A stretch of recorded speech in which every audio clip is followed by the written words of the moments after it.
After having discussed the neuromuscular junction and the excitation contraction coupling, now is the appropriate stage at which we can go further into the muscle and describe the sarcomere and the related issues or related events in the muscle. There are questions which have come in the recent past related to this topic. For instance, in a skeletal muscle sarcomere, one thin filament is surrounded by how many thick filaments? Please note the question again. Each thin filament is surrounded by dash number of thick filaments. Is it 3, 4, 6 or 8? Most of the students inadvertently they give the answer as 6. Sometimes students answer 4. Let's see. Let's try to figure out how much we know about the sarcomere. Actually, the answer was 3 because each thick filament is surrounded by 6 thin filaments, and each of the thin filaments is surrounded by 3 thick filaments, and the ratio is 2:1. We are going to describe it in detail. Or the other question, this question is particularly important for conceptual understanding. The question is, what is the optimal resting length of the sarcomere which will generate maximum amount of tension in the muscle? Greatest strength of contraction of the muscle is generated by what resting length of the sarcomere or initial length? The options are 2 microns, 2.2 microns, 2.8 microns or 3.7 microns. Starling's law is applicable here. The answer was 2.2 microns. Why? We will discuss that also. So let's discuss the sarcomere in detail. As I have previously mentioned, anything that relates to the muscle will start with sarco. So sarcolemma is the muscle fiber membrane. Sarcoplasm is the cytoplasm of the muscle fiber or muscle cell, and sarcomere is the basic structural unit of the muscle. You might have read it is the basic structural and functional unit of the muscle. Well, I beg to differ here slightly. Basic structural unit of the muscle is sarcomere, yes, because it is the smallest unit where the changes of contraction, muscle contraction, are taking place. There are thin and thick filaments in the sarcomere and they are interacting. So basic structural unit, granted. What about the basic functional unit for a muscle? Is it the sarcomere or is it the motor unit? Now, looking at the muscle as a whole, we must look at what is the function of the muscle. Contraction, yes, movement of the body parts by causing contraction of the muscle. That's the basic function. And this function, when we say muscle is contracting, what is the smallest unit at which this is happening and tension is being generated and it is transferred to the tendon? What is the smallest unit at which all these things are happening? It's the motor unit. And therefore, the basic functional unit of a muscle should be regarded as the motor unit as the basic functional unit, because when we say muscle is contracting, at least one single motor unit is contracting. We will describe what is motor unit later on in our discussion, so that part will be covered. But just as a beginning, because we were starting from the basics and basic structural and functional unit, right? So muscle has muscle fibers, and inside each muscle fiber there is this structure which we will describe now as sarcomere. So this is within each single muscle fiber. Basically, there are zigzag lines or Z lines at regular distances. Here it is, the zigzag lines or Z lines at regular distances. So inside a muscle fiber you will find a Z line here, then here, then here, then at regular distances. And arising on either side of the Z line, there are thin filaments. Thin filaments arise on either side of the Z line or Z disc, and interspersed among those thin filaments there are thick filaments. Thick filaments and the thin filaments make up the sarcomere. That's the point. So here is a structure. We are looking at one sarcomere right in front of us. There is one sarcomere here and one sarcomere here. Right. So basically it consists of thin and thick filaments. Now coming to the length of the sarcomere. Distance between two successive Z lines is a sarcomere, and the normal resting length of the sarcomere is 2 microns. Right? That's a normal resting length. So this is called as length initial or length resting. It's 2 microns. Now if you have read the muscle previously, there is a law, the Starling's law. The Starling's law states that within physiological limits, greater the initial length, stronger will be the contraction, greater will be the tension generated. That's the Starling's law. So at 2 microns length, which is a normal length of the sarcomere, there would be certain contraction generated. Look, I am using the word initial length. Initial length of the fiber means the length at which the contraction is about to start. If it is 2 microns, yes, it will generate certain amount of tension. Now look at the Starling's law. Greater that initial length of the muscle, therefore initial length of the muscle fiber, and therefore initial length of the sarcomere. All are related, of course. So stretch the muscle in its resting position, stretch the muscle, increase the muscle length, that means fiber length, that means sarcomere length. So 2.1 microns sarcomere length will produce stronger contraction, Starling's law. 2.2 microns, even stronger contraction. Yeah, so greater the initial length, stronger is the contraction. Why is that? Because as you stretch the muscle, and this is the thin and thick filaments, there will be optimal interdigitation between actin and myosin. Optimal sliding of thin filaments over thick filaments, and therefore it will generate greater tension.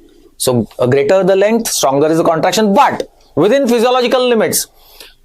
Now this physiological limit has been reached at 2.2 microns, and this is called as length optimum, LO. That means this length will produce the strongest possible contraction of the muscle. This resting length or initial length will produce strongest contraction. So this is called as LO.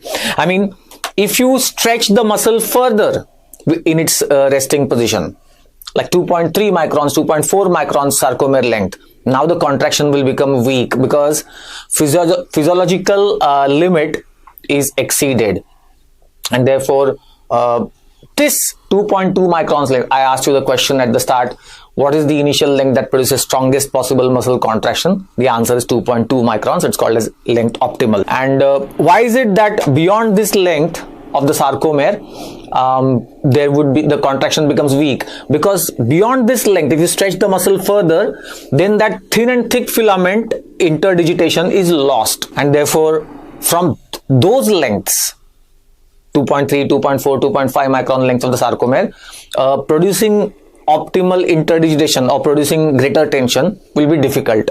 So that's the physiological limit, and beyond this length, contraction will become weak. Here it will be strongest.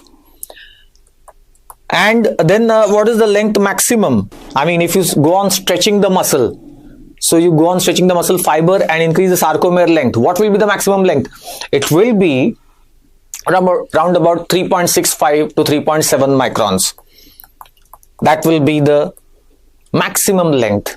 And if you start the contraction from this length of the sarcomere, there would be virtually zero contraction. I mean, very weak contraction, because actin mass in interdigitation will be completely lost. So generating tension from that length will be very difficult. Right. That was the first question which I asked. Now, coming to the second question, I had also asked one question. Each thin filament in the sarcomere is surrounded by how many thick filaments? Let's write it here. This is a thin filament and this is thick filament, and I had given the options like 3, 4, 6, 8. Now this diagram is giving you a slightly misleading picture, because this is a two-dimensional view and therefore you cannot rely on this diagram for the answer. Then what's the answer? Let's figure out. First point, the Z lines, the zigzag lines that we are seeing here, on a cross-sectional view, the Z disc is a hexagon. All right. So if you take a cross-sectional view, I mean, if I take a cross-sectional view across the Z line and then look at it, then it will look like this. The cross-sectional view, arising from each of its angle. Okay, it's a hexagon. So arising from each of its angle, there is thin filament. We have seen that already. Thin filament arises from the Z line. Let's draw it here. Thin filaments arising from each of the angles of the Z line, and interspersed among those thin filaments there are thick filaments. So here is a thick filament. Therefore each thick filament, this is a cross-sectional view, okay, so this each thick filament, let's write down, each thick filament is surrounded by 6 thin filaments. You can see here, thick filament surrounded by 6 thin. But each thin filament is surrounded by 3 thick filaments. Here, now I am specifically referring to this thin filament. It is surrounded by 3 thick filaments. So likewise, each thin filament is surrounded by 3 thick filaments. Now it will be clear as we have completed the diagram. You can see that each thin filament, and this is the real interdigitation of the thin and thick filaments in the sarcomere. Let's complete this particular part. Each thin filament is surrounded by 3 thick filaments, and therefore the ratio of thin to thick filaments is 2:1. I repeat the sentence but adding something. In a skeletal muscle sarcomere, the ratio of thin to thick filaments is 2:1. Please remember, in the case of smooth muscle, it's going to be different. Okay, we will come to that.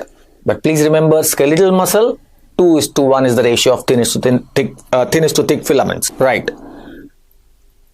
That was another part related to the sarcomere. The next point is proteins in the sarcomere. Different proteins in the sarcomere. In fact, there was one question related to this part which we are about to discuss,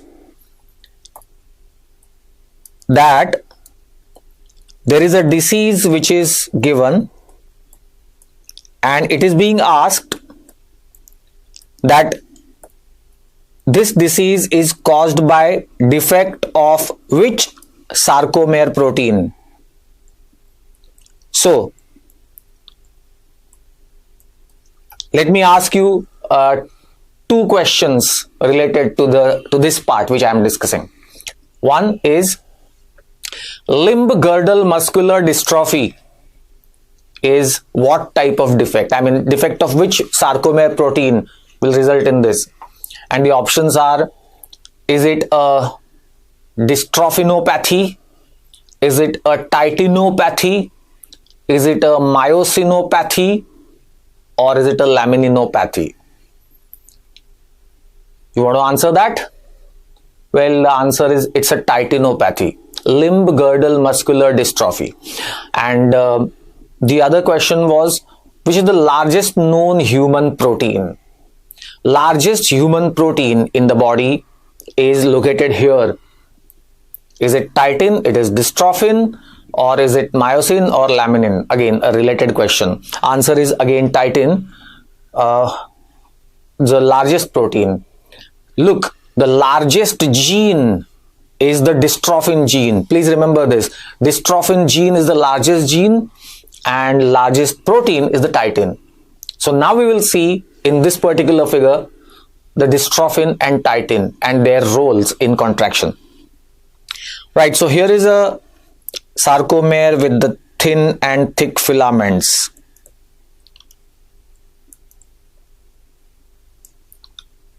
Let me draw the titin first. Titin. Now look, this diagram gives the impression that the thick filaments shown in the red, they are just floating around. They are just floating in the sarcoplasm. Is that the case? No, it's not the case, obviously. The thick filaments are aligned in the sarcomere with the help of this largest human protein, the titin. So here is a titin. Titin is attached with the Z line and it enters the thick filament from either side.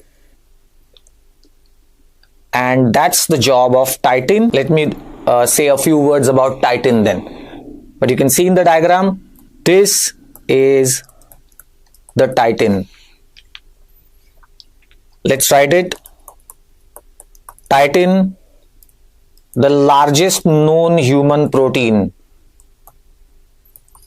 41,000 amino acids and 3 million molecular weight. So it's the largest known human protein. It is anchored. It's anchored to the Z line. And what is the function? Function is alignment of the thick filament in the sarcomere. That's the function of titin.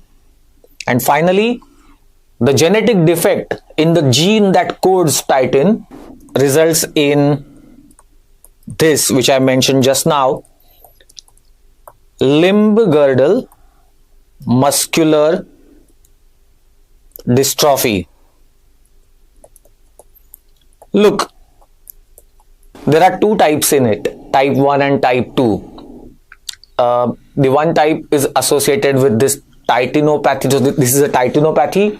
There's one more type of limb girdle muscular dystrophy which is associated with the glycoproteins in the sarcolemma.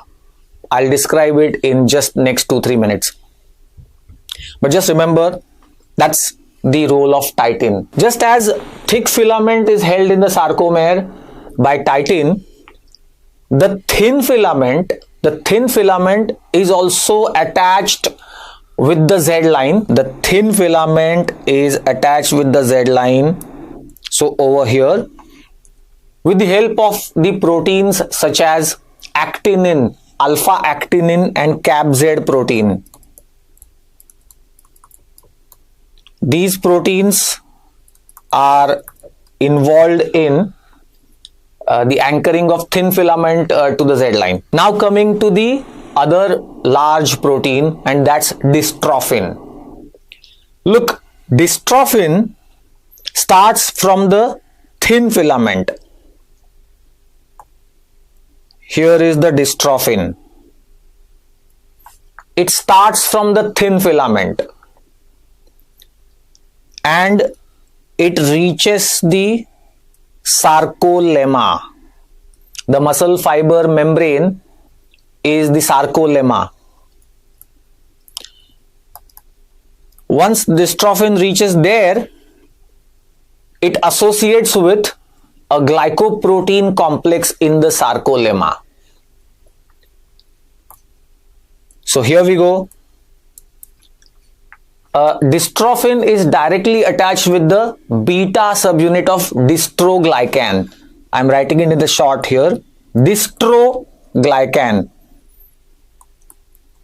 Here is a dystrophin. It starts from the thin filament going to the sarcolemma, the muscle fiber membrane. There it is anchored with the beta subunit of dystroglycan, which in turn is associated with alpha subunit of the dystroglycan. So there are two subunits of dystroglycan and they are associated with four subunits of sarcoglycan. I'll draw it here. Alpha, beta, gamma, delta. Alpha, beta, gamma, delta, sarcoglycans. So, let me be clear. Dystrophin is directly linked with the beta subunit of dystroglycan, yes.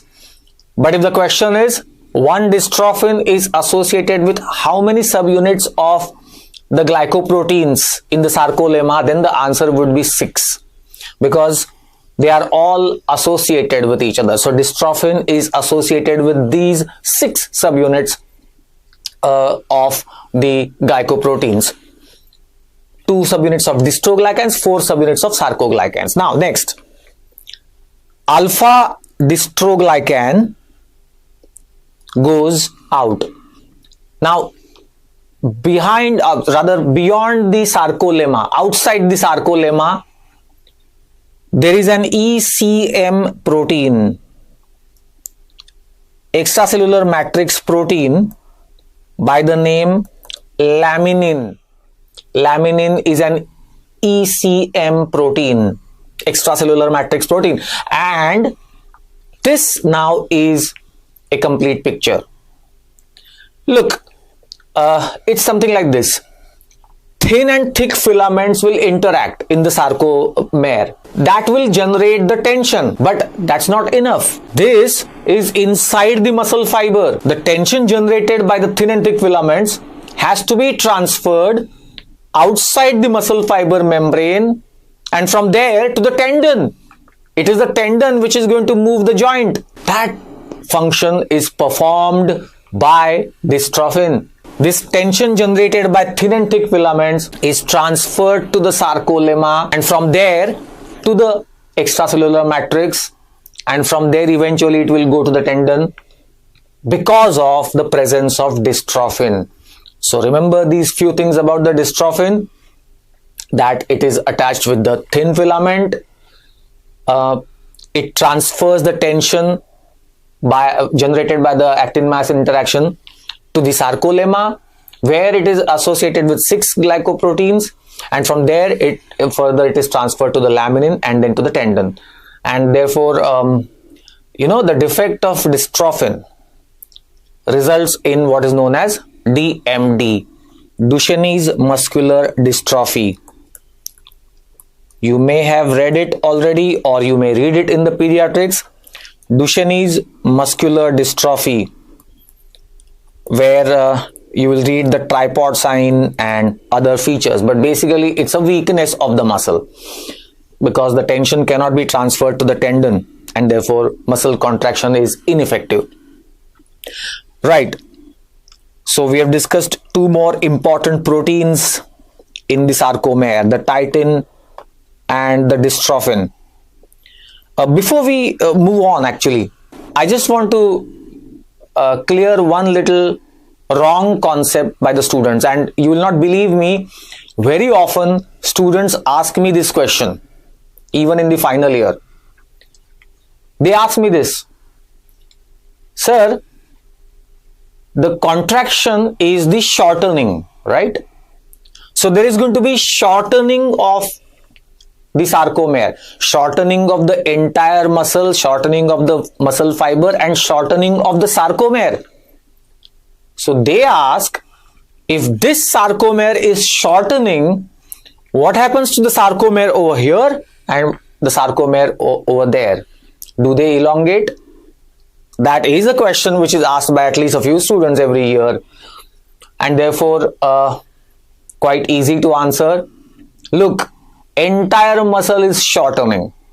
Okay, so entire muscle fiber and all fibers are shortening, and therefore all these sarcomeres will shorten. It's not as if only this is shortening, so those will elongate. Okay, so just one little clarification. Let's move on and now discuss the bands or zones in the sarcomere. There has been a few questions related to this part as well. For example, one question: which band or zone or line in the sarcomere becomes prominent with muscle contraction? Which band or zone or line will become prominent with muscle contraction? And the options given are A band, I band, H zone, or M line. We will describe all this in a short while from now. And the other question: in a particular sarcomere, the length of the A band is, let's say, 2 microns, and length of the I band is, let's say, 1 micron. This is the given data for a particular sarcomere, and the question is, what is the length of this sarcomere? You want to answer that just now? Okay, let me first give you the options then. The options are 3 microns, 4 microns, 5 microns, 6 microns. What will be the length of this sarcomere? Okay, the answer is 3 microns, because one sarcomere is equal to 1 full A band and 2 half I bands.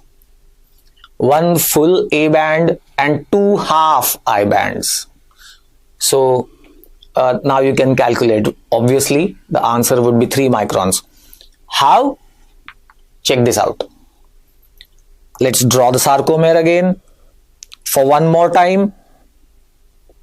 Here it is, the Z line,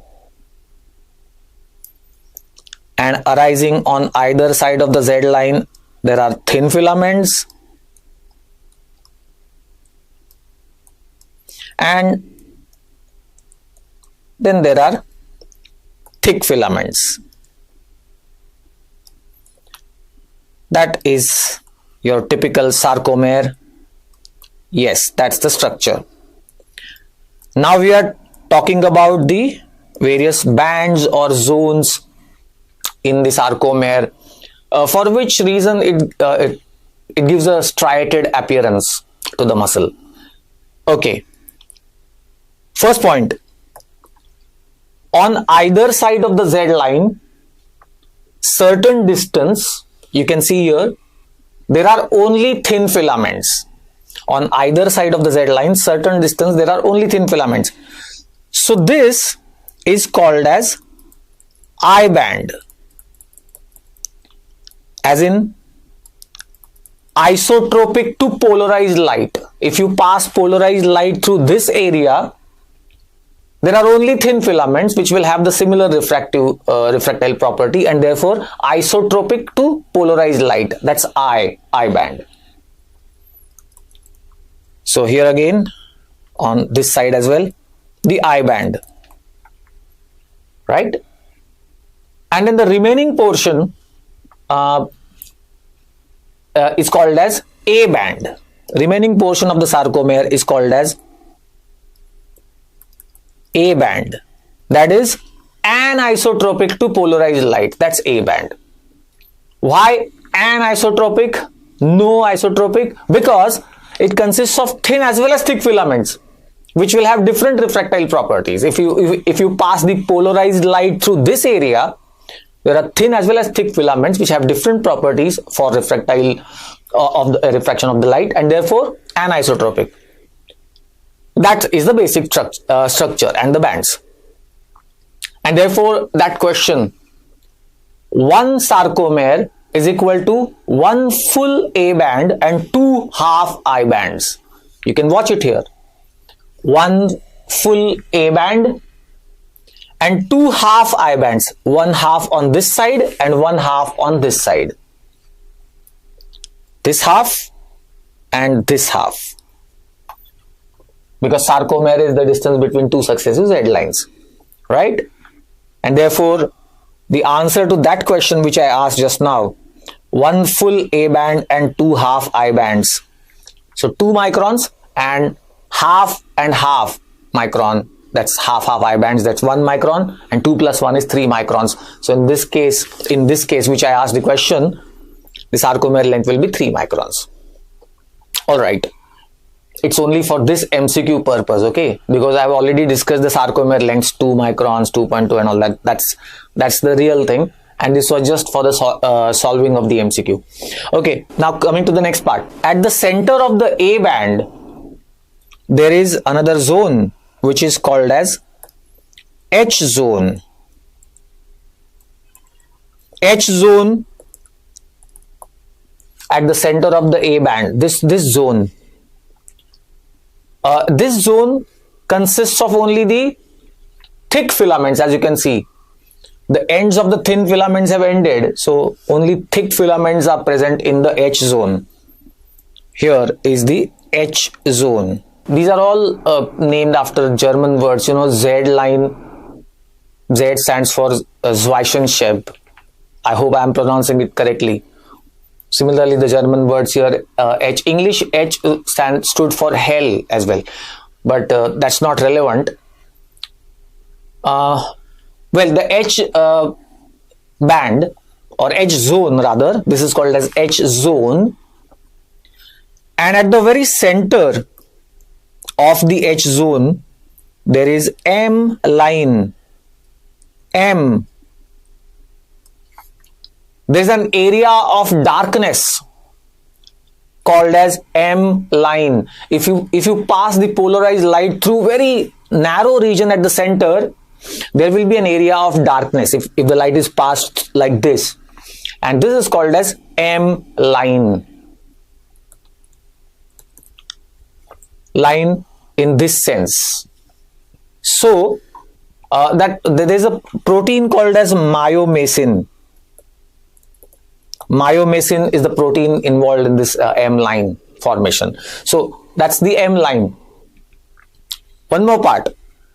On either side of the M line, there are areas of, or rather there are light areas. On either side of the M line, there are relatively lighter areas. And that is called as, the M line, the dark M line plus light areas on either side. This is collectively called as pseudo H zones. We have H zone and then we have pseudo H zones. What does it comprise of? Please repeat it once again. The dark M line at the very center and the lighter areas on either side of the M line. So all of this collectively called as a pseudo H zone. Right.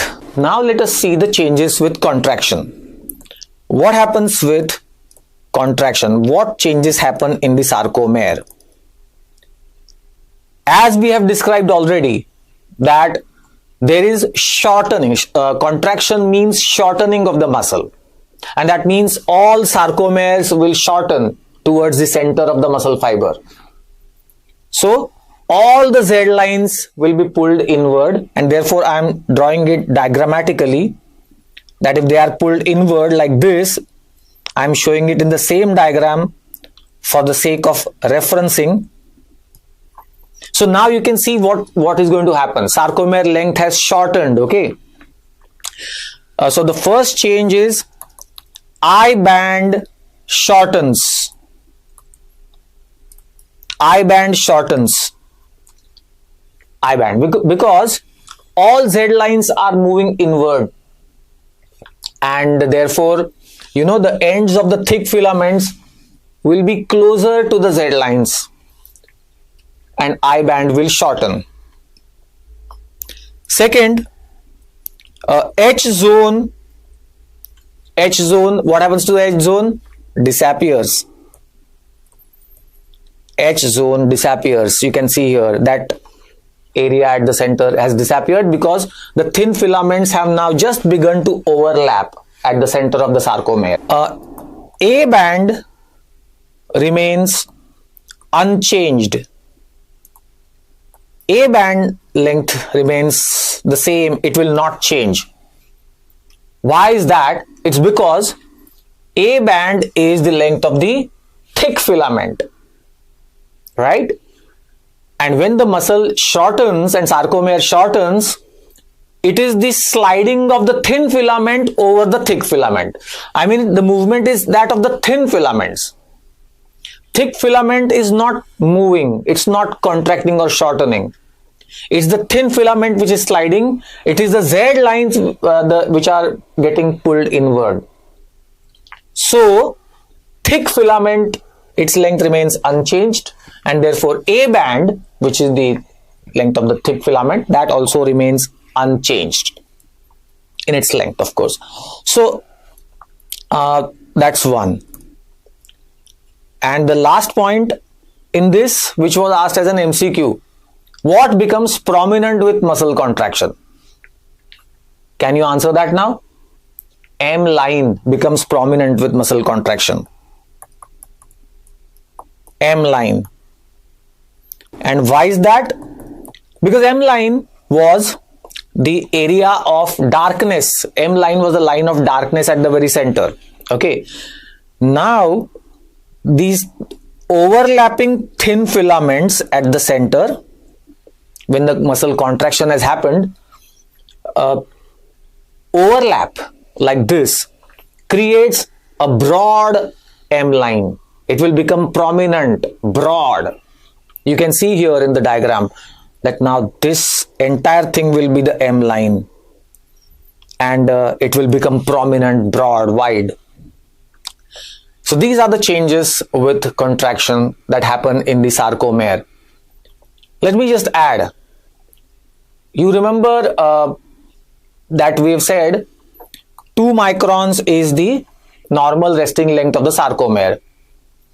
Now, if the muscle contracts, the sarcomere length is going to shorten, obviously. If the shortening is too strong, then at about 1.5 micron length of the sarcomere, a new band appears at the center of the sarcomere. It is called as CM band. C stands for contraction, and that M line has now been converted into the band.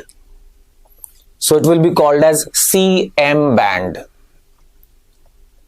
Further shortening of the muscle and shortening of the sarcomere at about 1.25 micron length of severe strong shortening of the muscle and sarcomere, another band will appear. It will be called as CZ band.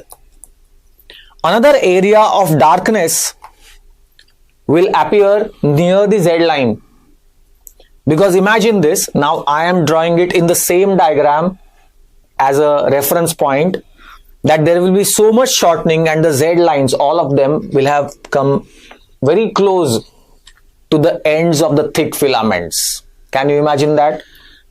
So it will be something like this. All the thick filaments have come very close to the Z lines.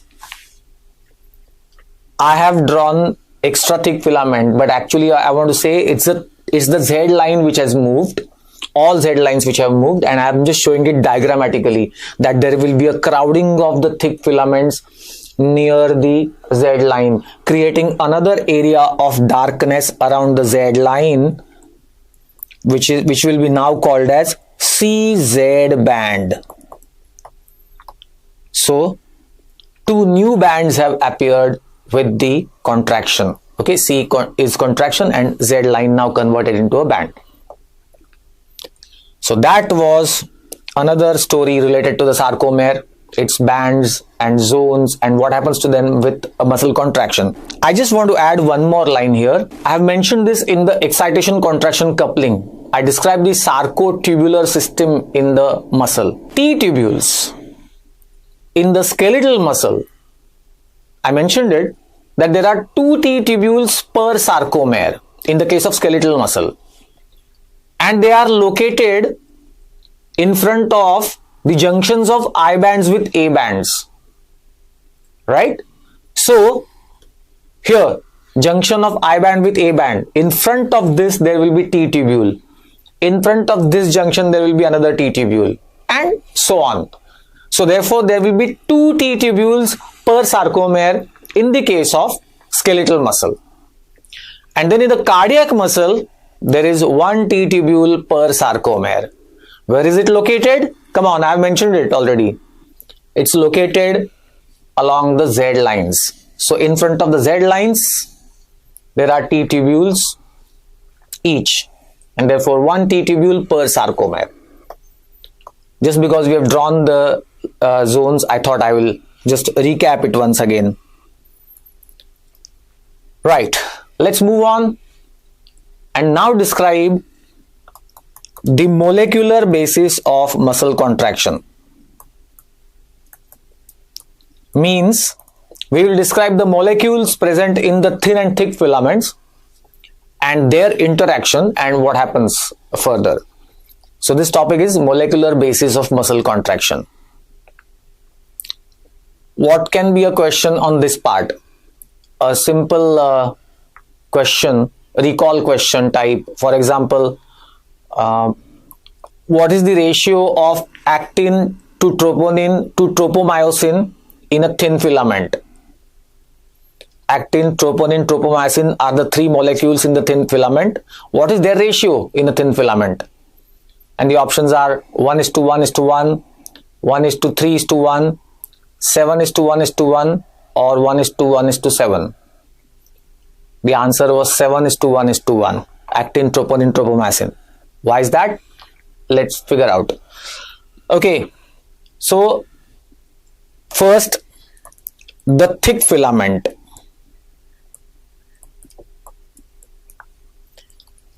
Each thick filament is made up of round about 1000 myosin molecules. This figure is given differently by different authors, 500 by some, 1000 by some, but 500 to 1000, we can take that range. So 1000 myosin molecules make up one thick filament, each thick filament. Each myosin molecule, it appears like this. Myosin molecule. It is composed of 2 heavy chains and 4 light chains. The heavy chains are called as heavy meromyosin. Light chains are called as light meromyosin. Okay, so 2 heavy chains are shown here and they are spirally wrapped around each other like a double helical. One end is open, and on this end you will find 4 light chains. So 2 heavy chains and 4 light chains. This is one myosin molecule and 1000 such myosin molecules in one thick filament. Right, this portion is called as head of the myosin molecule, and the remaining portion is the body of the myosin molecule. Head of the myosin molecule has ATPase enzyme.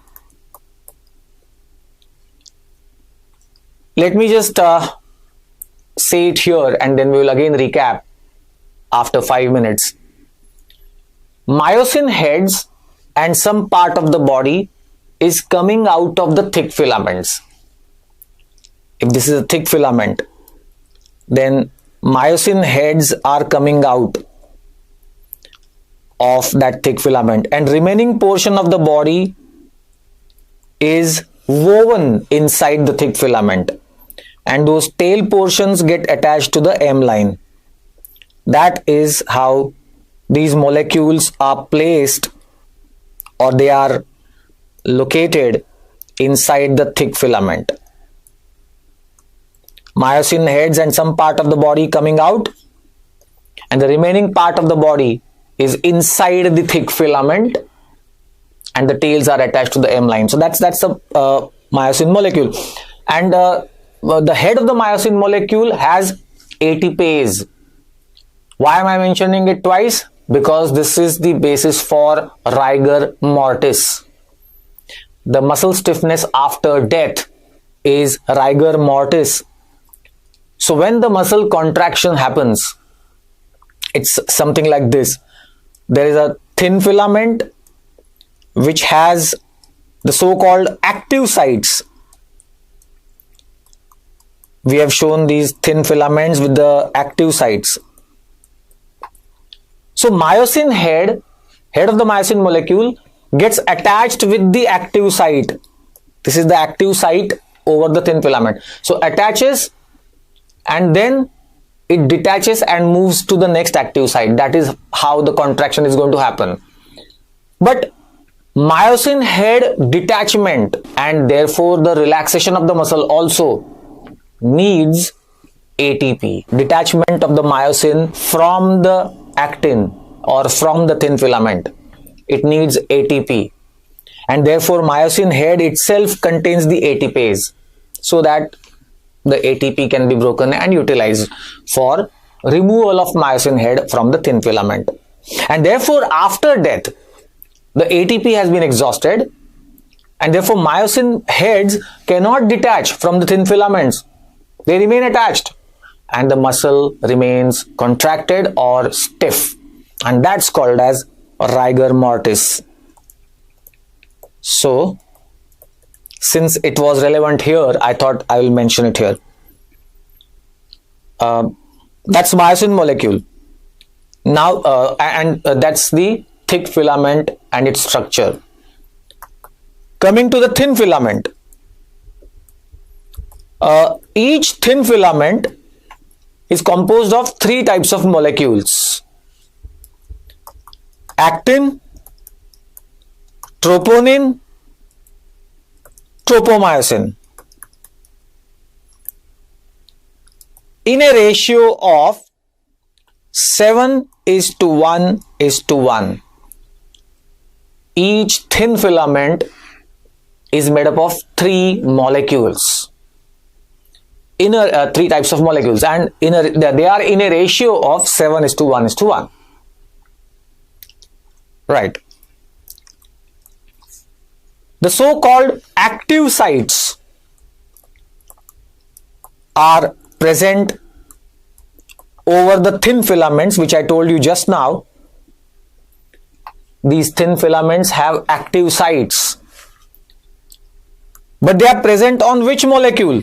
They are present on the actin molecules on the thin filaments, and these active sites are kept covered by troponin tropomyosin complex. When the muscle is in a relaxed state, look, it's very obvious now. Myosin head and the active site both are right in front of each other, there in the sarcomere. So why the muscle does not remain contracted all the time? Because when the muscle is relaxed, these active sites are actually kept covered by the troponin-tropomyosin complex. Troponin-tropomyosin complex. Let me just join the dots over here. Remember when we discussed EC coupling, we have discussed this. Calcium was released into the sarcoplasm when impulse arrives via T tubules, and then calcium is released via RYR. That calcium combines with the troponin C. So let me just add here the structure of the troponin C. Look, this troponin molecule has three parts: troponin C, troponin T, troponin I. Troponin C has affinity for calcium. I've written it as plus, the affinity. Troponin T has affinity for tropomyosin. Remember, the troponin T has a very specific marker for myocardial infarction. Yes, we will discuss that later in the heart muscle, but just remember that's the troponin T. And troponin I has got the affinity for actin. So now let's join the dots. When impulse arrives in the muscle via T tubules, there is release of calcium from the RYR, through the RYR into the sarcoplasm, and that calcium combines with troponin C. When that happens, the active sites over the actin molecules will be uncovered so that they can now come in contact with the myosin heads. Here, these active sites were kept covered. Okay, they were kept covered so that they could not come in contact with the myosin heads. Fine. When the calcium was released and it combines with the troponin C. Troponin C is located where? Very much on the thin filament. When that happens, these active sites will be uncovered. There will be uncovering. And they can now come in contact with the myosin heads. Now the contraction will start. Right? So just EC coupling, we had discussed it partly. We will join the dots over here. Okay, so that's the structure of the thin filament and the molecules present in the thin filament. And we also partly seen the molecular basis of muscle contraction. Now I want to tell you about the cross bridge cycling. Cross bridge cycling. We will have to draw the muscle, the sarcomere once again. Here are the thin filaments, and then there are thick filaments. I'm just showing one sarcomere. Okay. As we already described, myosin heads are coming out of the thin filaments and their remaining portions are inside the thick filaments, right? From the thick filament, this myosin head is coming out. The remaining part of the body is inside thick filament. And we are showing only 5-6 molecules, although I have already mentioned there are 1000 myosin molecules in each thick filament. But the point that we are describing right now is the cross bridge cycling. So we have myosin heads and there are so-called active sites over the thin filaments. Active sites. Let's take it as a diagrammatic representation, just for the sake of understanding. These are the active sites. And I already mentioned, when the active sites are uncovered, when calcium combines with troponin C, these active sites will be uncovered They were so far covered by the troponin tropomyosin complex. And now when they are uncovered, myosin heads can come in contact with the active sites. Well, each myosin head coming in contact with the active site in front of it, this is called as the cross bridge. So you can see the cross bridges, the myosin heads coming in contact with the active sites which are in front of them. That's called as a cross bridge. And contraction and shortening happens by cross bridge cycling. Contraction and shortening happens by cross bridge cycling. Look, there's going to be shortening. It happens by cross bridge cycling. Before you go any further, I would like to tell you what is cross bridge cycling by giving you the example. Look, cross bridge cycling means the myosin heads are going to walk along the thin filament. Now listen to the example and apply it over here to understand the shortening, how both Z lines will be pulled inward. Just understand that. If you have ever gone to southern parts of India, particularly Kerala and other states, you will have seen that those long boats, and seated in a row in those boats are the people. They are in one row, and it's actually, you must have seen it as a competition, that suppose those people are seated in a row and they are going to row. All those people will have this action, rowing action once, and the boat goes ahead. Then they again have a rowing action, boat goes ahead. Can you imagine that? If you have seen this, you can imagine easily that they are both in their hands, there are rows, and they are, they row like this, all of them at one time. Rowing action, boat goes ahead. Next rowing action, again boat goes ahead. So imagine the same example here. Only change is these people are in this direction and these people are in this direction. Just imagine like that, just for the sake of understanding. So all the myosin heads, look at this part, all the myosin heads, they will attach to the active sites. Then they all will create that rowing action, or in this case they will create a power stroke like that. So Z line will be pulled inward from this end, and similarly these also will perform the same action, attachment and then power stroke. So Z line will be pulled inward. Now the myosin heads will detach. Thin filaments have moved, okay?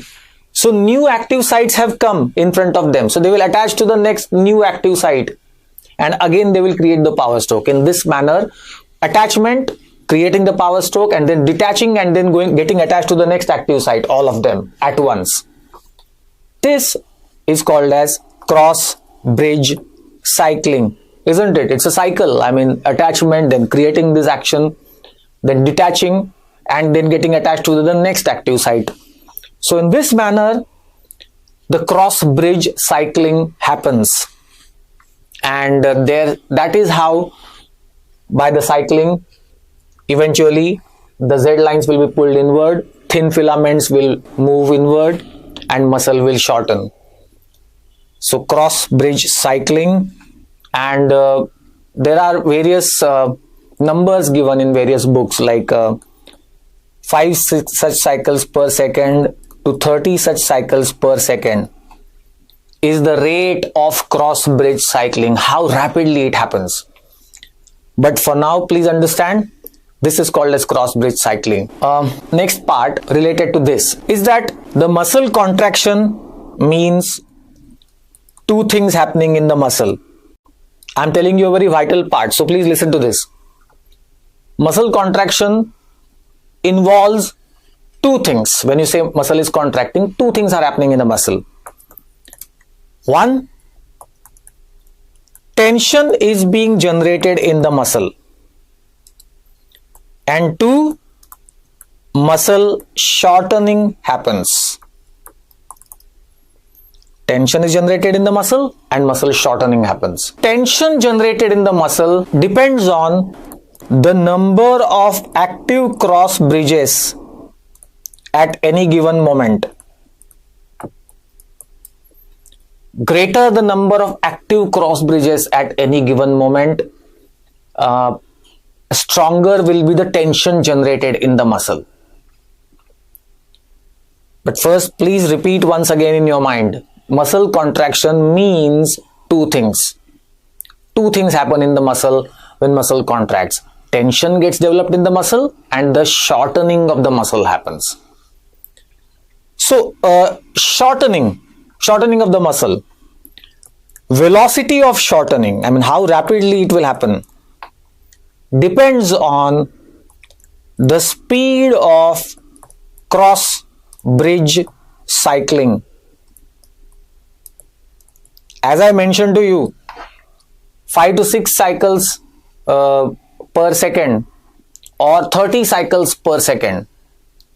The speed is variable and therefore that decides the velocity of shortening. Now, if you have understood this, I am taking the next part related to this. There are 2 types of muscle contractions. Muscle contraction itself is of 2 types. 1, isometric contraction. 2, isotonic contraction. In fact, let me ask you a quick fire MCQ and then we will describe this further, because I'm sure most of you have some confusion related to these isometric and isotonic contractions. Means actually what happens in the muscle. Very often when I ask in the Viva, what do you mean by isometric contraction? They simply say isometric means length remains the same. That's right, but means what? Or isotonic means, they will answer, tension remaining the same in the muscle. But means what? You need to explain that further. Next 5 minutes, we will explain it completely. So basically 2 types of muscle contractions, isometric and isotonic. And yes, I was going to ask you one MCQ also. The MCQ is, a man is lifting a very heavy load with biceps. Yeah, flexion at the elbow and biceps is lifting a very heavy load. What will be the exact nature of muscle contraction? That's the MCQ. And the options are purely isometric contraction, isotonic followed by isometric contraction, or isometric, isotonic, isometric contraction, or oxytonic followed by myotonic contraction. You want to answer that? Okay, no. Wait. Let's understand this concept and then answer the question. What is isometric contraction? Well, yes, isometric means length remaining the same. But means what? Means there is no shortening of the muscle. Shortening means length changes, no? So please, forever now, please keep this in mind. Muscle contraction means 2 things: tension development and shortening. These 2 things are happening in the muscle when muscle is contracting. But when we say isometric contraction, isometric, length remaining the same, means what? Means no shortening of the muscle, only tension development. Only tension development in the muscle, but no shortening of the muscle. That would be called as isometric contraction. Yeah? So 2 things happening in the muscle you will have to always remember: tension generation and shortening. In the case of isometric, there is only tension development, no shortening. And okay, so come back to that MCQ which I asked you. When a man is lifting a very heavy load with biceps, imagine a very heavy load like a bucket of water. You are trying to lift it with biceps. What happens initially? tension gets generated in the muscle, but the load does not get displaced from its place. Just the tension gets developed, right? So that part is isometric. It's the isometric tension development in the muscle. Shortening has not started. So load displacement has not begun. But once a tension gets built up in the muscle, then next part. What is isotonic contraction? Isotonic means tone remains the same or tension remains the same. So no change in tension. Tension remains the same. And that means now the muscle shortening happens. Shortening occurs now. It means what? After a certain amount of tension is built up in the muscle, now that tension will remain the same and the muscle shortening will start. And as the muscle shortening starts, the load starts getting displaced. Okay? So it means whenever you are lifting a very heavy load, the first part of the contraction will always be isometric. Only tension development. And once a certain amount of tension gets built up in the muscle, then the muscle starts shortening. Now the tension will remain the same. Isotonic. So tension will remain the same. And for that same tension now, shortening will happen so that the load can be held throughout that movement. Okay. So shortening occurs for the same tension, and therefore please keep this example in mind which I told you just now, that first that only tension, no shortening, and then certain tension developed, then shortening starts for the same tension will remain the same. Or if you want to one more way of remembering things, isometric E, only tension development E. Isotonic O, so muscle shortening O. E, E, O, O. If you want to remember like this. Okay, but best way is to understand the concept. One point further is that, now this is a very crucial point, okay? Work is done only during isotonic contraction, and no work is done during isometric contraction. Work is done only during isotonic contraction. No work is done during isometric contraction. Isn't it obvious now? Because when muscle is shortening, there is load displacement. And what is work done? Load into force into displacement is the work done. So load is getting displaced only during isotonic contraction. During isometric contraction, there is no shortening. So load was not getting displaced. So no work done during isometric contraction. So isometric tension development, please remember it like this. Isometric tension development, work is not done. Only heat is generated during isometric tension development. Please remember, therefore, this is a very important aspect. Work will be done when the load gets displaced, and the load gets displaced when the muscle is shortening, and that's isotonic contraction. But you have also understood this fact that any contraction, generally when you are lifting the load, it's a mixture of isometric and isotonic contractions. No, generally the contractions are not purely isometric or purely isotonic. It's a mixture, means you are lifting the load, initial part isometric, later part isotonic. Yes, and to that MCQ, let me just complete that MCQ part. The actual sequence of contractions will be isometric, isotonic, and in the end again isometric. Why? Because see, initially you are trying to lift the load, only tension is getting developed, the load is not getting displaced.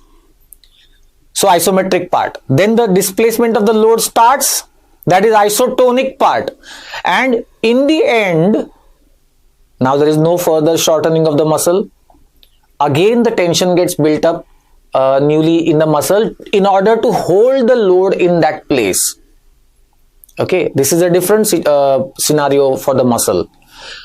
So compared to the first part, this is a different position of the muscle, and therefore again tension. So the answer was isometric, isotonic, isometric contractions will happen when you are lifting a very heavy load, right? So these were the types of muscle contraction. So we have covered a fair amount of ground, starting from the sarcomere, coming to the molecular aspects of contraction and the types of contraction and so on. So what remains next? After having discussed the neuromuscular junction, excitation contraction coupling, sarcomere, proteins in the sarcomere, and the molecular basis of muscle contraction, now we will explore some more aspects related to the muscle contraction. We will see factors influencing the strength of contraction, energy systems in the muscle, types of muscle fibers, and then in the end we will discuss the smooth muscle. Let's discuss the first part, factors influencing the strength of contraction of the muscle. How strong a muscle contraction would be, and the questions that have been asked on this particular section. For example, they give you a graph and they ask you to calculate the titanizing frequency for that particular muscle to be calculated from a given graph. There is a single isolated muscle contraction given, and the time tracer is also given in the diagram. So calculate the titanizing frequency. That's one question which is asked repeatedly. And the second one is based on the load. They give you the diagrams for preload, afterload, and then ask the question based on that. So let's try to figure out all these various aspects of muscle contraction. What are the various factors that determine the strength of contraction? I'll first enumerate those factors, such as length tension relationship, frequency tension relationship, then effect of load, then muscle fatigue, and the motor units finally. Let's discuss. The first factor, length tension relationship. We have already described it. This tells you about the Starling's law. This is based on the Starling's law. Within physiological limits, greater the initial length, stronger is the contraction. Initial length means when the muscle is beginning to contract. It is in the resting state and now it's about to start its contraction. What is the length of the muscle at that time? Greater that length, stronger will be the contraction. Of course, within physiological limits. And what is the basis for this? We've also mentioned it. Suppose these are thin and thick filaments in the sarcomere. If you stretch the muscle, that means there's going to be an optimum interdigitation of the actin and myosin, and therefore the sliding and the contraction will become easier and stronger therefore. So that's the basis for Starling's law. Increasing the muscle length at rest means increasing the muscle fiber length. Yeah, muscle is made up of muscle fibers, and inside each fiber there are sarcomeres, so increasing the sarcomere length. And therefore we have already described it, this is just a revision, that the resting length normally is about 2 microns. We are talking about the sarcomere. You increase the length, the contraction will become stronger.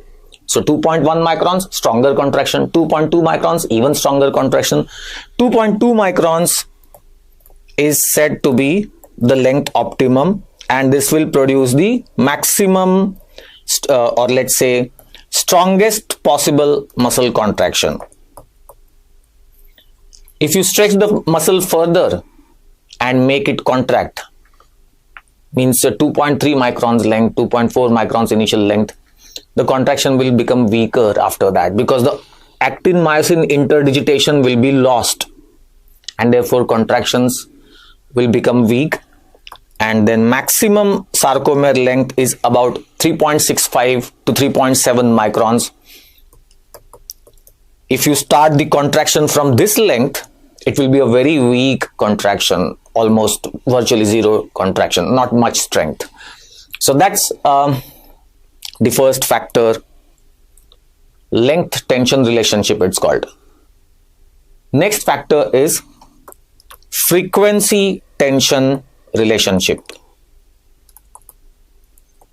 And here when I say frequency, it's the frequency of stimulation of the muscle. So as you increase the frequency of stimulation, the tension generated in the muscle will be greater, means strength of contraction. You know already that contraction means tension is developed in the muscle. So increase the frequency and there will be a greater and greater tension developed in the muscle. It will be a stronger contraction. Further explanation is needed in this. So let's try to understand this factor in detail. Look, we want to study a muscle contraction, all its features, and therefore we make a nerve muscle preparation. Here is a nerve muscle preparation. Here is a piece of vertebral column and nerve, and sciatic nerve and gastrocnemius muscle. This muscle is attached to a writing lever. So we apply the stimulus to the nerve, impulse goes through the nerve, enters the muscle, and muscle contracts and shortens. As the muscle shortens, the writing lever goes up, and then the muscle relaxes, lengthens, the writing lever will come down. So once going up during contraction and relaxation and lengthening of the muscle, the writing lever will come down. Now we want to record this, and therefore there is a Sherrington-Starling drum with kymograph. This is the instrument on which we will record this event, contraction followed by relaxation. Writing lever going up once and down once means it will be just a line like this recorded on the drum. But this will not tell you anything, and therefore we will record these events on a rotating drum, on a revolving drum.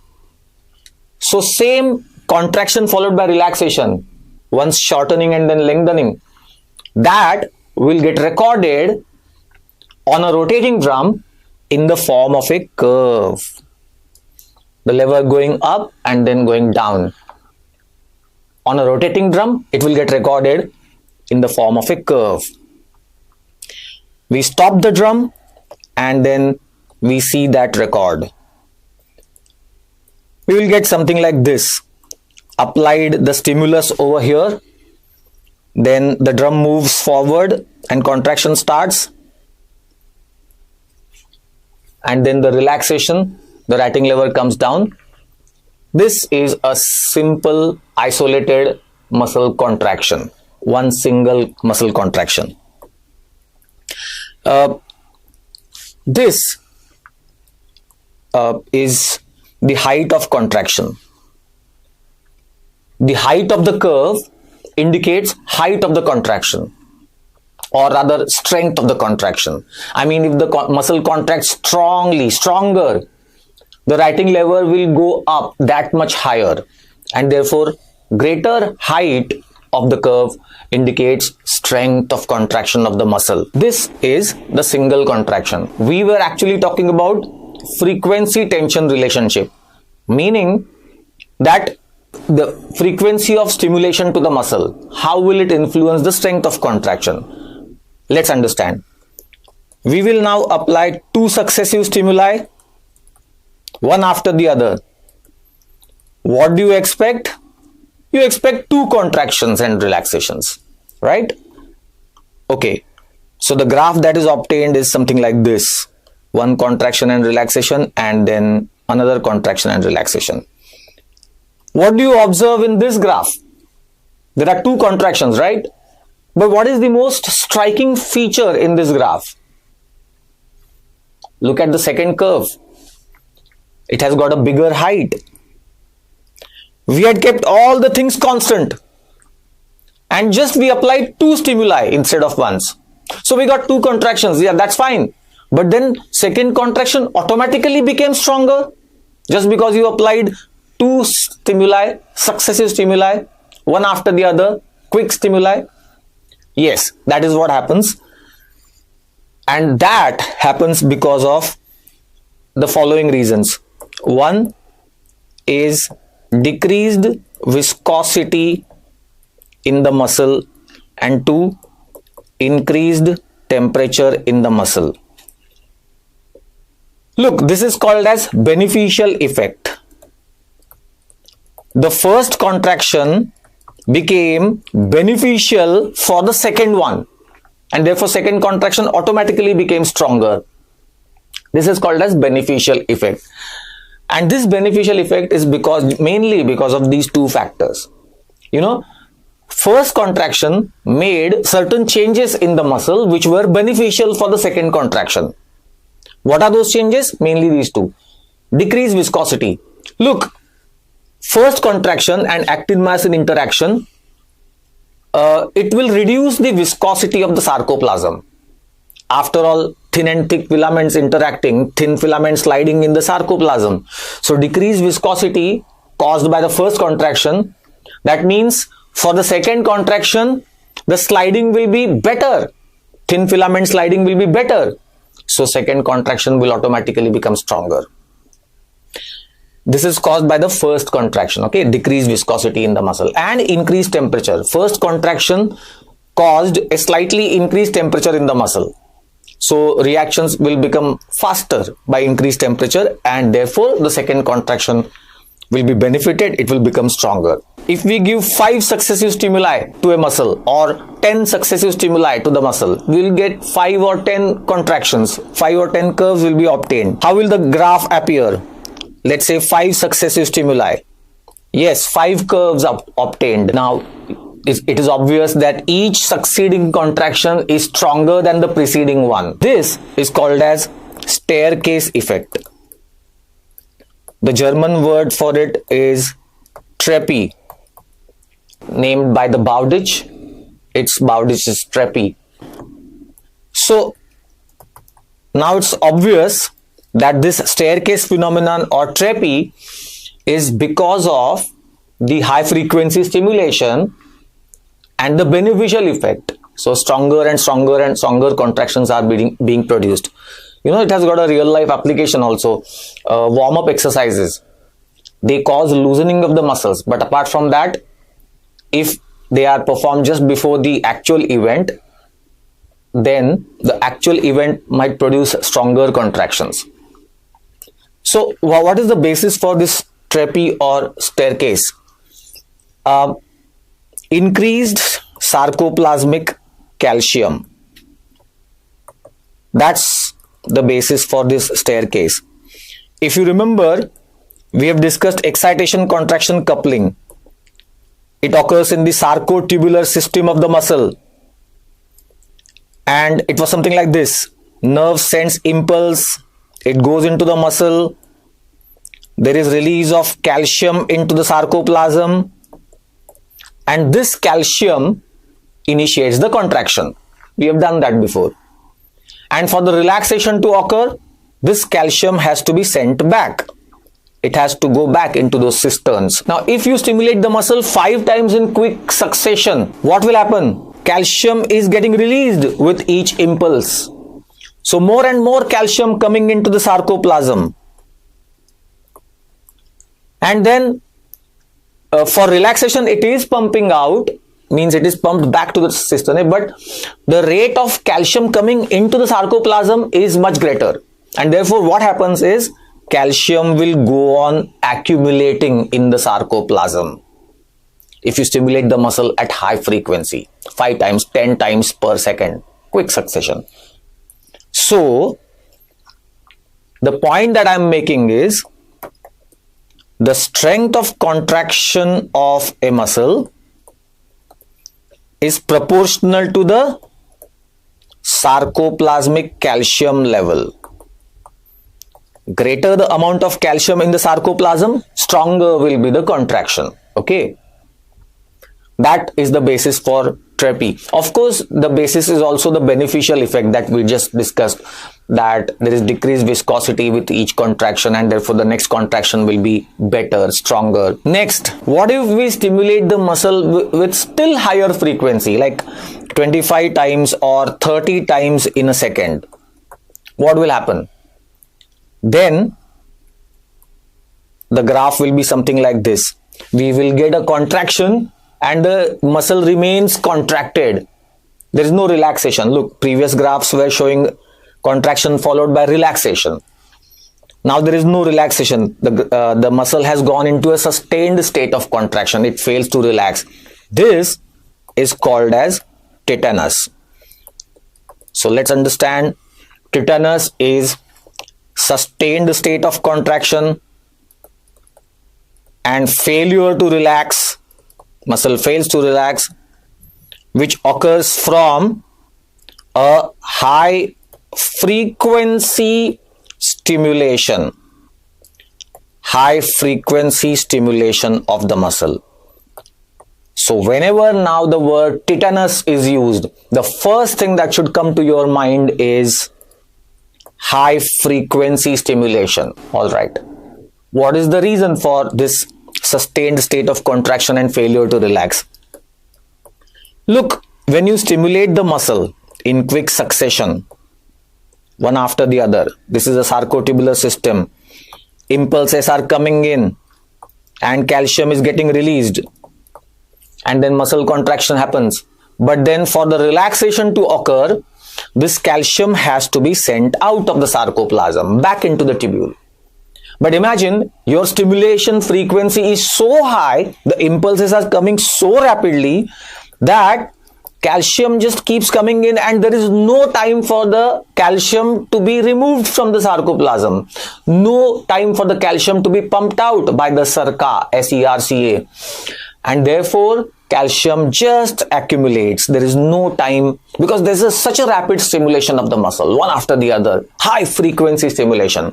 No time for calcium to go out and therefore muscle fails to relax. That is called as tetanus. Please remember forever, this is the word that you should associate with tetanus. And I can give you the example also. When we are writing an exam, if you have ever experienced this, toward the end, there is a very short time left and you go on writing very rapidly, and that is a high frequency stimulation to the hand muscles and finger muscles. What do you experience? Hand muscles go into sustained state of contraction. They fail to relax for some time. Have you ever experienced that? That is a tetanus, physiological tetanus. You have to wait and press the muscle like this and then they relax. So high frequency stimulation causing sustained state of contraction, failure to relax. That's tetanus. The $1 million question is, what is the tetanizing frequency of the muscle? Means, what will be the frequency of stimulation which will lead to this tetanus? High frequency is fine, but how much is that frequency? And that is the question which is asked once or twice in the entrance exams. Let's try to understand this tetanizing frequency. Tetanizing frequency, first of all, it is calculated as the reciprocal of the contraction period,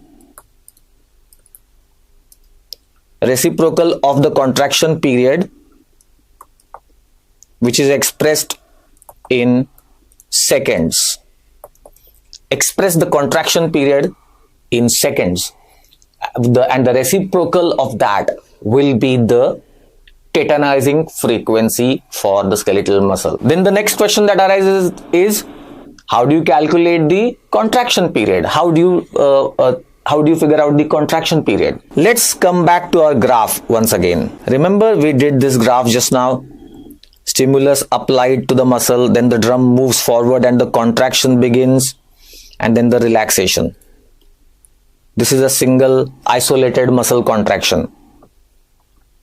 In this graph, A is the point at which you applied the stimulus, then the drum moves forward. B is the point where contraction has started, and then you can see BC is the contraction period, then the lever is coming down, so the relaxation has started. So CD is the relaxation period. AB is called as the latent period. You applied the stimulus and then contraction has started at point B. So this is the latent period that is taken by the impulse to travel through the nerve, enter the muscle, so some time lapse. Then BC is the contraction period, CD is the relaxation period.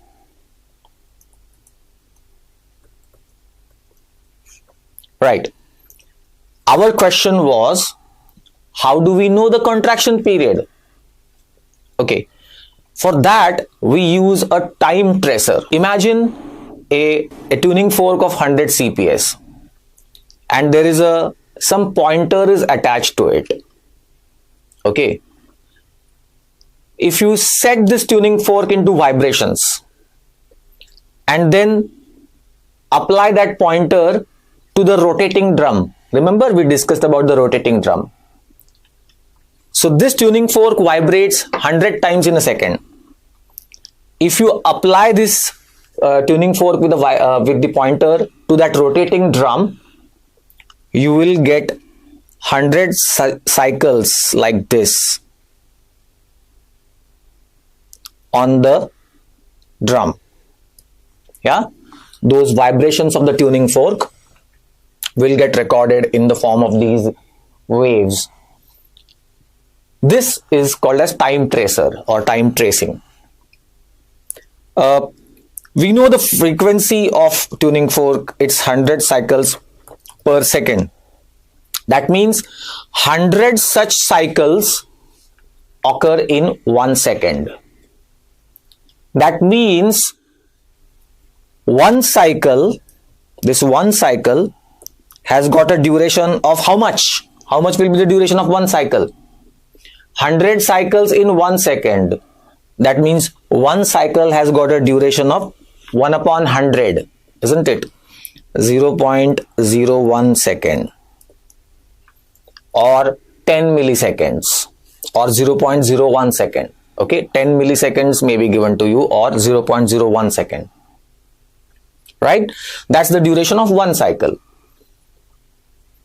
We wanted to know how much is the contraction period. So you can see here, below the contraction period, let's say 4 such cycles. We are just taking it for the sake of understanding. So to make the calculation easy for you, I know this cycle is looking half, so please ignore that in the diagram. I'm just trying to explain the calculation, so concentrate on that part. Let's say 4 such cycles are there below the contraction period. So how much is the duration of contraction period? If one cycle is 0.01 second, 4 cycles means 0.04 seconds. That means, you can see here in the below the contraction period there are 4 cycles. Actually this last cycle is seen half, but ignore that. So contraction period in this particular diagram is 0.04 seconds or 40 milliseconds or 0.04 seconds. Now it's easy. Then what is the tetanizing frequency? How it is calculated? It is the reciprocal of the contraction period expressed in seconds. Contraction period should be expressed in seconds. Therefore, it will the titannizing frequency will be 1 upon 0.04 seconds. And that is 100 upon 4. 100 upon 4 is 25. This will be the titannizing frequency for this particular muscle. It means if you stimulate this muscle 25 times in a second, it will go into titanus. Sustained state of contraction, it will fail to relax. This question has come twice or thrice in the various entrance exams, so I would appreciate if you just go through entire thing once again. So that was the second factor, frequency tension relationship, frequency of stimulation and how the muscle responds with stronger contractions. Third factor is load. So this also influences the strength of contraction of the muscle. How? Load opposes the contraction. So it's a inverse relationship. Inverse. If you go on increasing the load, the strength of contraction will go on decreasing. I'm talking about an isolated muscle. Okay. If there is an isolated muscle which is contracting, you apply load to it. Now during contraction, the muscle has to lift the load. So, and the load is opposing the contraction, and therefore strength of contraction will go on decreasing. Remember, load opposes the strength of contraction. Please don't mix up the issues. I know what you're thinking. You're thinking that, sir, when the load increases, we have to increase our strength of contraction. So strength of contraction increases. Yes, that is done consciously. The cortex knows that this is a heavy load, and then the cortex recruits more motor units into the contraction and on purpose, consciously, voluntarily produces stronger contraction. That's a different matter. But otherwise, why we had to produce stronger contraction? Precisely because load was opposing the contraction. Okay. So remember this, that load opposes the contraction. It will decrease the strength of contraction, and we have to consciously from the cortex send greater number of signals, or rather recruit more fibers into contraction. Only then the load gets displaced. There are two types of loads, and there was a question like this. So let me first ask you the question. There are two scenarios which are given, scenario A and scenario B. Load is being applied to the muscle, and the question that is being asked is, give your opinion about this particular load and this particular contraction of the muscle. So this is the scenario A. Okay. And then the scenario B. I'll draw it fully, and then I'll also explain what is being shown in this particular question. Now look, here is a muscle in two scenarios, A and B. In the scenario A, this is the resting muscle, this. And in the scenario B, this is the resting muscle. And they are asking the question that choose the correct statement of the following. A is the preload, B is the afterload. Or A is the afterload, B is the preload. A is isometric contraction, B is isotonic contraction. So these are the options given. Anyways, forget about that MCQ. Let me explain this. First thing, the two types of loads, preload and afterload. Pre is before, after is after. This is about the contraction. Before the contraction, pre. After the contraction, after. So preload is when the load starts acting on the muscle even before its contraction starts. Load starts acting on the muscle even before the muscle contraction has begun. Means in the resting condition of the muscle. That is called as preload. And what is afterload? When the muscle contraction starts, load starts acting on the muscle and load starts opposing the muscle contraction. That is called as the afterload. Look, you have to understand these concepts well, okay? Only if you understand this, you will understand what is happening in the case of heart, the preload and afterload concepts on the left ventricle. Alright. So afterload means after the contraction starts, load starts acting on the muscle and load starts opposing the contraction. So my point is, every load, any load which is applied to the muscle is basically an afterload. I mean, when you apply the load to the muscle, when the contraction begins, the muscle has to displace that load and load is opposing the contraction. Contraction has started. So every load is essentially an afterload. Load is anyways going to act on the muscle when its contraction starts. But some loads, they start acting on the muscle even before the contraction starts. Okay, in the resting condition of the muscle. And when the muscle begins to contract, load will oppose that contraction also. Okay. Let's take examples. Suppose there is a weight placed on the ground. Lift that weight from the ground and hold it. I mean, now the load is not being supported by the ground. Okay, you are holding it up. You want to displace the load by biceps. You will contract the biceps and displace the load, lift the load. Okay, but right now what you have done is you have lifted the load from the ground and holding it. Now ground is not supporting the load. Okay, and what is the situation? Your biceps is not contracting now. Biceps is resting, but the load is stretching the biceps. Can you imagine this? You are holding the load like this, and that load is stretching the biceps in the resting condition. So that is the preload.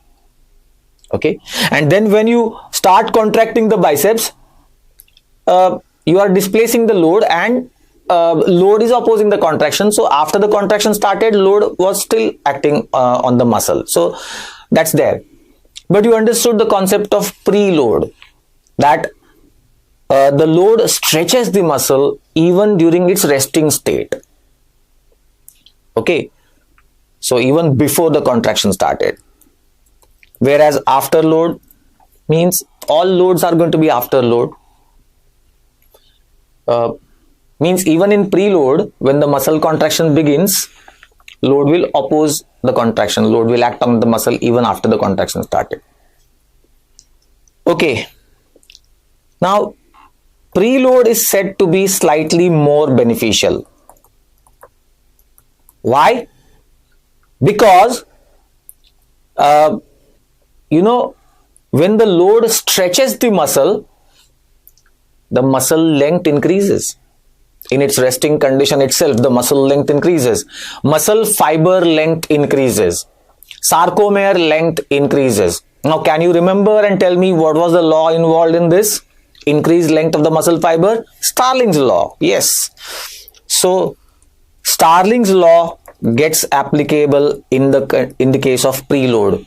And therefore, initially, as you increase the load also, 1 kg, 2 kg, 3 kg for the skeletal muscle, the contraction will become stronger and stronger because fiber length is increasing in its resting condition. You apply the load, the muscle gets stretched and then it contracts. But the contraction will be stronger because the muscle was stretched and the fiber length was increased.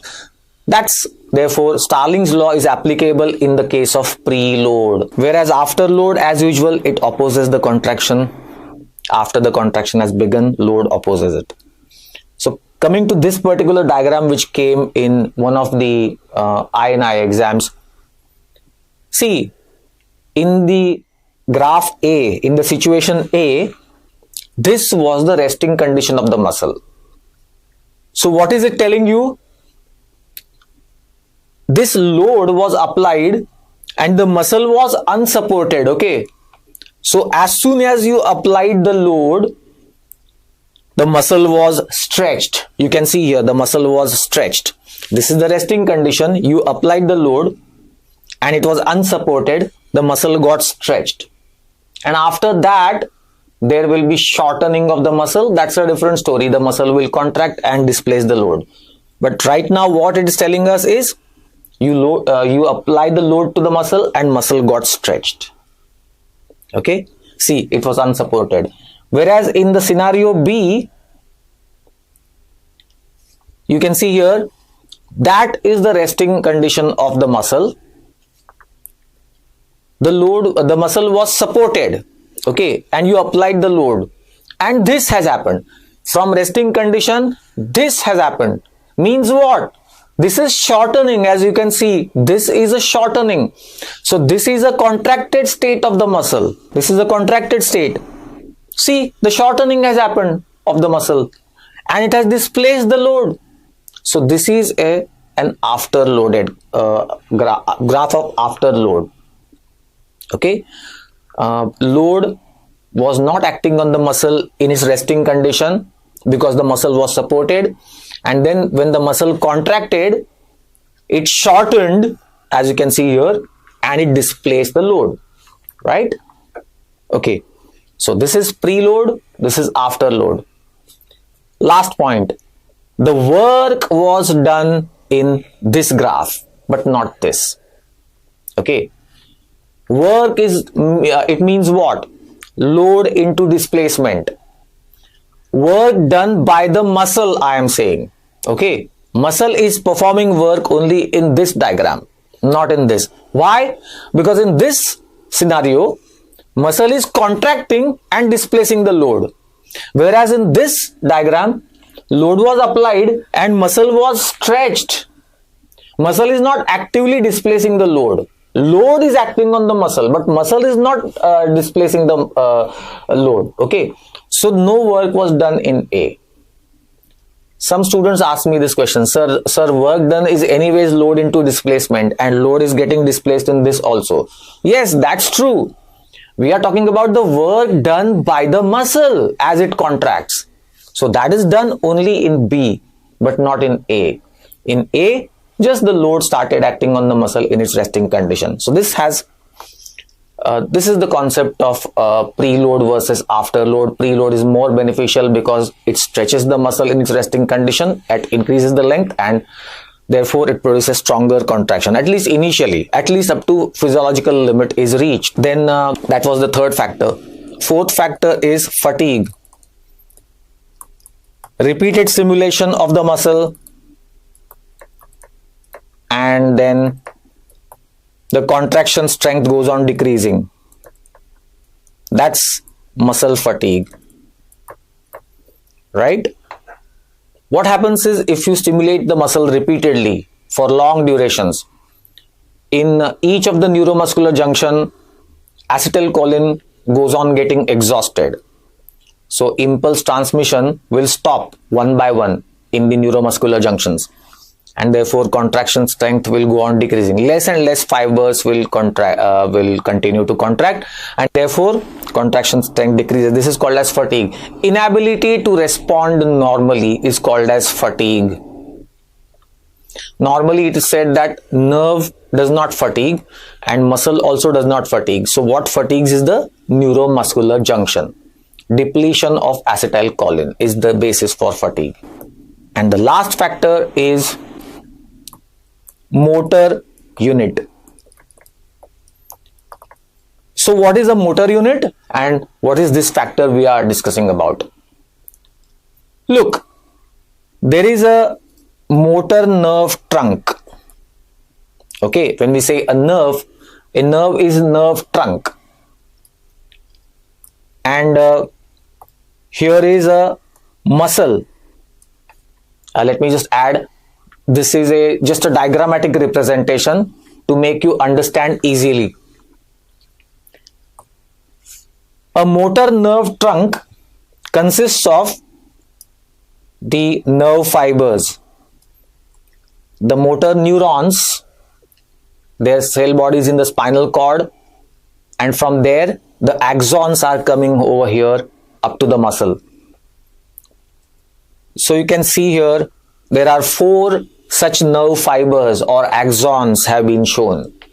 Okay, and then each axon has the branches. You can see here each axon has the branches. Okay, and then finally there are muscle fibers which are innervated by those branches. So you can see here that this is the entire muscle. This is the entire muscle, and it is made up of muscle fibers. Okay, and the muscle fibers are grouped into motor units. So let's define a motor unit. A motor unit is a single motor neuron, all its branches, all the axonal branches, and all the muscle fibers supplied by it. That makes one motor unit. So tell me, how many motor units can you see in this particular diagram? 4. Yes. 1, 2, 3, 4. Motor unit number 1, it is supplying 4 fibers. These 4 fibers, 4 muscle fibers.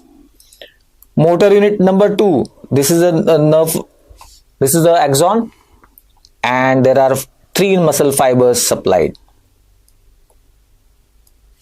Okay, then motor unit 3, again 3 muscle fibers, and motor unit number 4, it consists of 2 muscle fibers. Okay, that's the concept of a motor unit. Now the factors influencing strength of contraction, two factors. One is number of motor units present in a muscle and number of muscle fibers in a motor unit. I mean, imagine each motor unit has, let's say, 4 muscle fibers, and there are 4 such motor units present in the muscle. That means there are 16 muscle fibers in this muscle. So it will contract, its strength of contraction will be greater if all fibers are contracting. And if there are 2 muscle fibers in each motor unit and there are only 3 such motor units in that entire muscle, so only 6 fibers are there in the muscle, the strength of contraction will be less. Okay, so that is the thing that we are saying. But please remember, now I am going to describe the principle behind it, so listen to this carefully. When see, look, a single motor unit obeys all or none law. I am saying something very important, so listen to this. A single motor unit obeys all or none law. Means what? Look, this first motor unit, it has 4 muscle fibers. Either all these fibers will contract together or none of them will contract.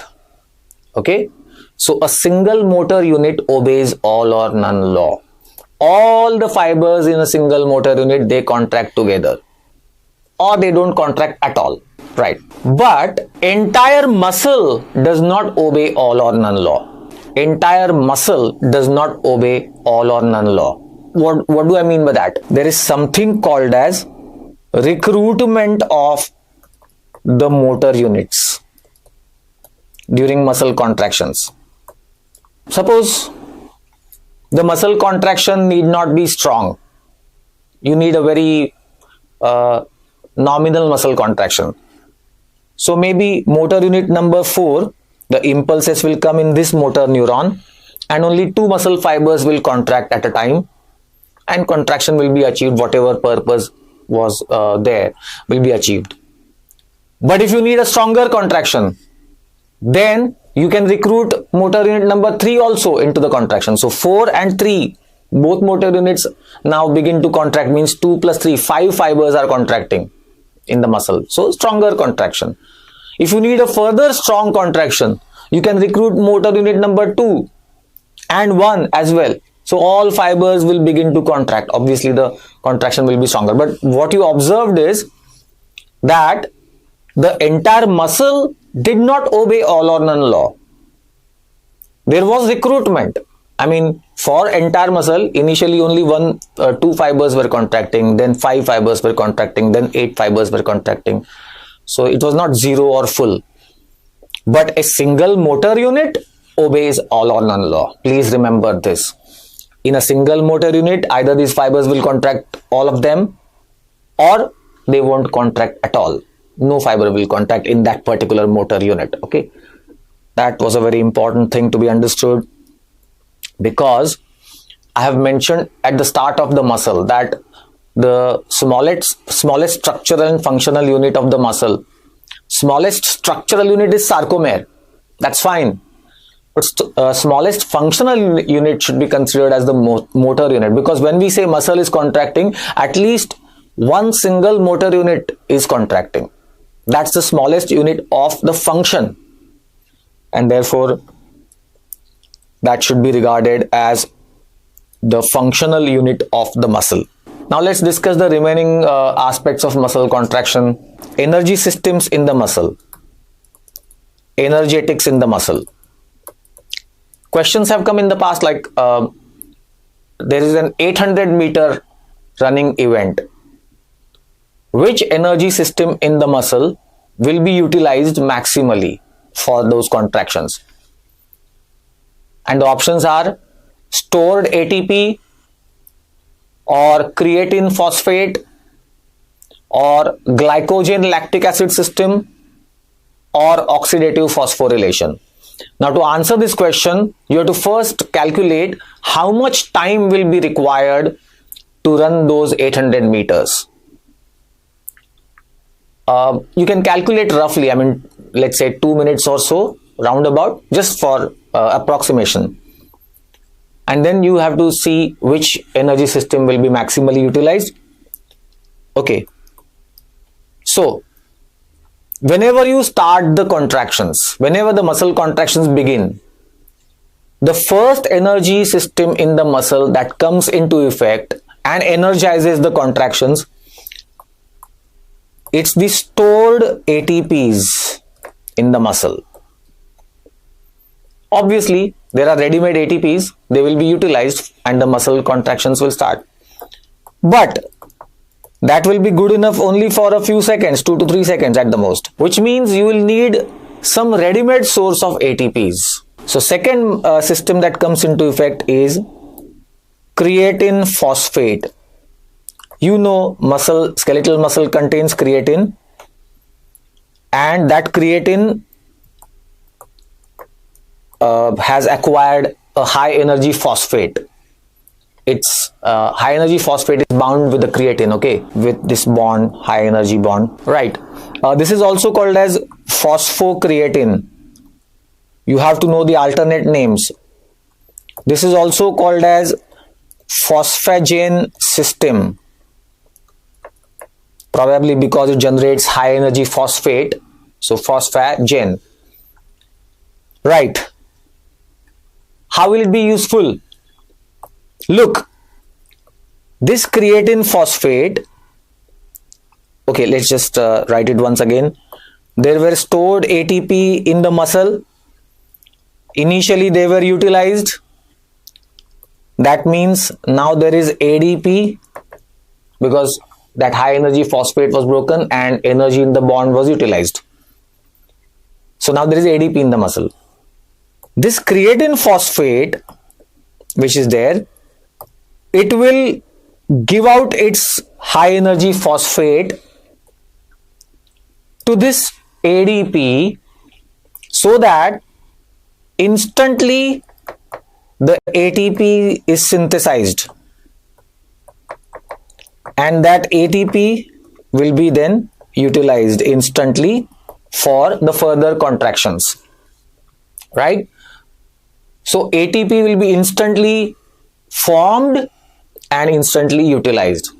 This is something called as, but this has been described in the biochemistry as Lohmann's reaction, and this is somewhat similar to the situation. Imagine that there is a water source, water tank.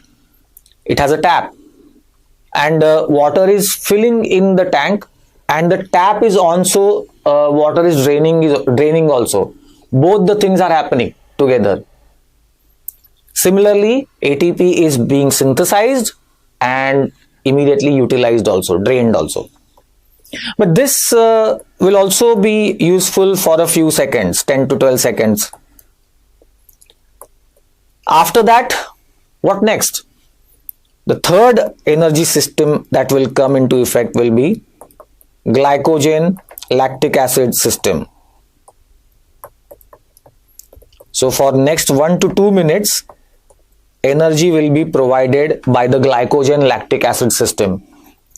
Muscle has a stored glycogen, right? That glycogen will be instantly broken down. It's a polymer of glucose, so now glucose will be made available.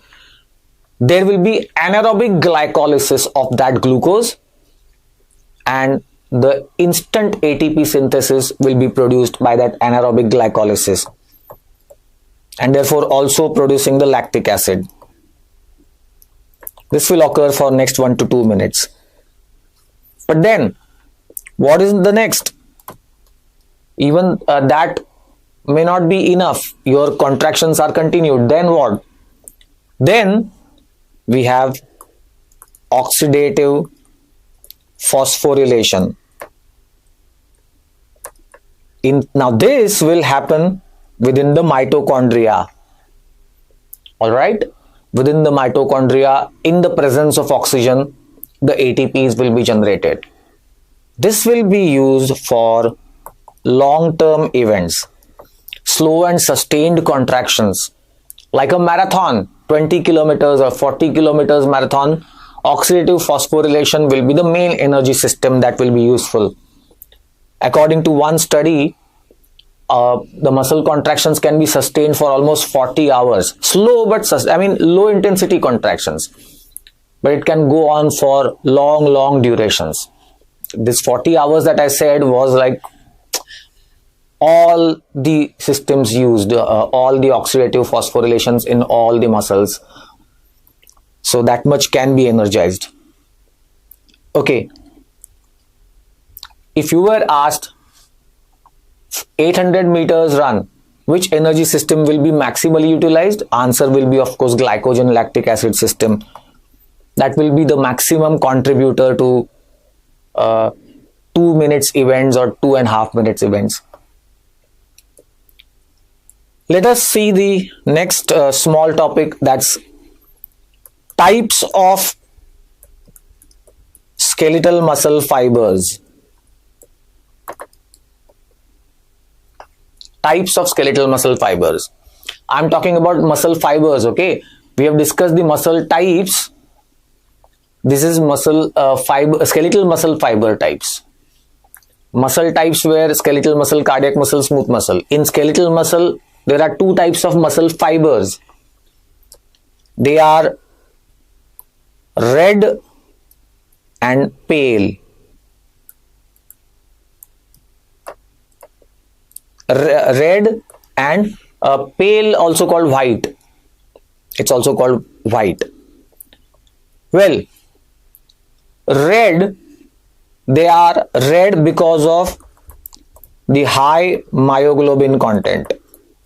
You know, muscle has the counterpart of hemoglobin as a storage form, a storage of oxygen. Oxygen will be combined to this.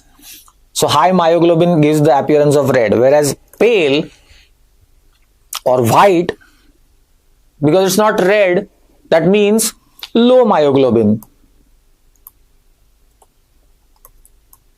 Now naturally, high myoglobin means high oxygen storage, and high oxygen storage means this red fiber will generate the ATPs, it will generate the energy mostly by oxidative phosphorylation. Okay, so this fiber is called as slow oxidative fiber. Oxidative, why? Because it's going to produce energy aerobically inside the mitochondria, okay, by oxidative phosphorylation. And as we discussed previously, that oxidative phosphorylation generally energizes the slow but sustained type of contractions. So slow oxidative fibers, I mean marathon for example, it's a low intensity, slow but sustained type of contraction. Whereas pale fibers are called as fast glycolytic fibers, because they will use the energy which is made by anaerobic glycolysis, glycogen lactic acid system, and they energize the fast contractions but small duration contractions, rapid contractions of smaller duration. I mean 100-meter event or 200, 400 meters, right? Then the differences will be very obvious.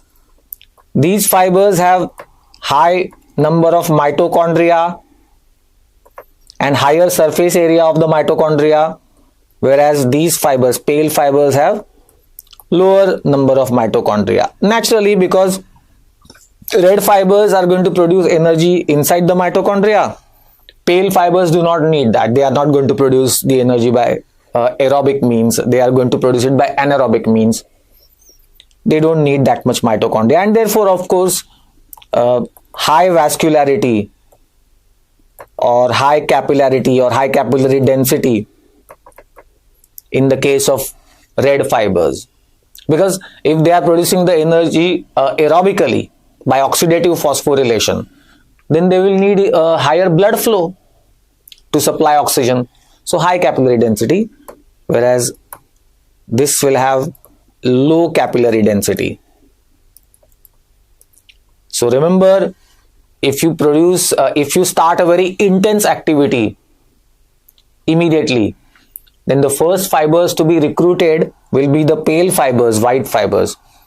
By the way, they are also called as fast fatigable. They are fast to be recruited. They are the first to be recruited in the rapid types of contractions, but they fatigue early, because as we have seen, glycogen lactic acid system cannot sustain the energy production for too long. So that's fast fatigable. Whereas these are called as slow non-fatigable or slow fatigue resistant fibers. They don't fatigue early. Okay, so two things I need to mention here. One is that fast fatigable fibers are the first one to be recruited in the muscle contractions. One more thing, we discussed about the motor units.